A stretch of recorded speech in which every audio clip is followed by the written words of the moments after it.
शिवानन्दलहरी कलाभ्यां चूडालं कृतशशिकलाभ्यां निजतपः फलाभ्यां भक्तेषु प्रकटितफलाभ्यां भवतु मे शिवाभ्यामस्तोक त्रिभुवनशिवाभ्यां हृदि पुनर्भवाभ्यामानन्दस्फुरतनुभवाभ्यां नतिरियम् गलन्ती शम्भो त्वच्चरितसरितः किल्बिषरजो दलन्ती दीकुल्या सरनिषु पतन्ती विजयतां दिशन्ती संसारभ्रमणपरितापोपशमनं वसन्ती मच्चेतो हृदभुवि शिवानन्दलहरी त्रैवेद्यं हृद्यं त्रिपुरहरमाद्यं त्रिनयनं जटाभारोदारं चलदुरगहारं मृगधरं महादेवं देवं मयि सदयभावं पशुपतिं चिदालम्बं साम्बं शिवमतिविडम्बं हृदि भजे सहस्रं वर्तन्ते जगदि विबुधा क्षुद्रफलदा न मन्ये स्वप्ने वा तदनुसरणं तत्कृतफलं हरिब्रह्मादीनामपि निकटभाजामसुलभं चिरं याचे शम्भो शिव तव पदाम्भोजभजनम् स्मृतौ शास्त्रे वैद्ये शकुनकविता गानफनितौ पुराणे मन्त्रे वा स्तुतिनटनहास्येष्वचतुरः कथं राज्ञां प्रीतिर्भवति मयि कोऽहं पशुपते पशुमां सर्वज्ञ प्रतितकृपया पालय विभो घटो वा मृत्पिण्डो वाप्यनुरपि च धूमोऽग्निरचलः पटो वा तन्तुर्वा परिहरति किं घोरशमनं वृथा कण्ठक्षोभं वहसि तरसा तर्कवचसा पदाम्भोजं शम्भोर्पज परमसौख्यं व्रजसुधीः मनस्ते पादाब्जे निवसतु वचस्तोत्रफनितौ करश्चाभ्यर्चायां श्रुतिरपि कथाकर्णनविधौ तव ध्याने बुद्धिर्नयनयुगलं मूर्तिविभवे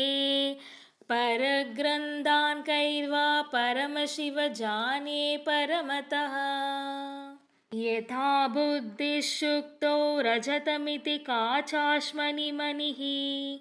जले पैष्टे क्षीरं भवति मृगतृष्णासु सलिलं तथा देवभ्रान्त्या भजति भवदन्यं जडजनो महादेवेशं त्वां मनसि च नमत्वा पशुपते गभीरे कासारे विशति विजने घोरविपिने विशाले शैले च भ्रमति कुसुमादं जडमतिः समर्प्यैकं चेतः सरसिज उमानाथ भवते सुखेनावस्थातुं जनैः न जानाति किमहो नरत्वं देवत्वं नगवनमृगत्वं मशकता पशुत्वं कीटत्वं भवतु विहगत्वादिजननं सदा त्वत्पादाब्जस्मरण परमानन्दलहरी विहारासक्तं चेत् हृदयमिह किं तेन वपुषा वटुर्वा गेही वा यतिरपि जटी वा तदितरो नरो वा यः कच्चिद् भवतु भव किं तेन भवति यदीयं हृत्पद्मं यदि भवदधीनं पशुपते तदीयस्त्वं शम्भो भवसि भवभारं च वहसि गुहायां गेहे वा बहिरपि वने वा दिशिखरे जले वा वह्नौ वा वसतु वसते किं वद फलं सदा यस्यैवान्तःकरणमपि शम्भो तव पदे स्थितं चेद्योगोऽसौ स च परमयोगी स च सुखी असारे संसारे निजभजन दूरे जडधिया भ्रमन्तं मामन्दं परमकृपया पातुमुचितं मदन्यः को दीनास्तव कृपण रक्षाति निपुनः त्वदन्यः को वा मे त्रिजगति शरण्यः पशुपते प्रभुस्त्वं दीनानां खलु परमबन्धुः पशुपते प्रमुख्योऽहं तेषामपि किमुत बन्धुत्वमनयो त्वयैवाक्षन्तव्याः शिवमदपराधाश्च सकलाः प्रयत्नात् कर्तव्यं मदवनमियं बन्धुसरणिः उपेक्षा नो चेत् किं न हरसि भवद्ध्यानविमुखां दुराशा भूयिष्ठां विधिलिपिमशक्तो यदि भवान् शिरस्तद्वै दात्रं न खलु सुवृत्तं पशुपते कथं वा निर्यत्नं करणकमुखेनैव लुलितं विरिञ्चिर्दीर्घायुर्भवतु भवता तत्परशिरः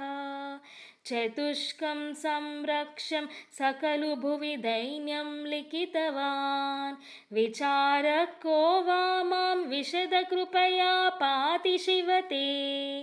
कटाक्षव्यापार स्वयमपि च दीनावनपरः फलाद्वा पुण्यानां मयि करुणया वा त्वयि विभो प्रसन्नेऽपि स्वामिन् भवदमलपादाब्जयुगलं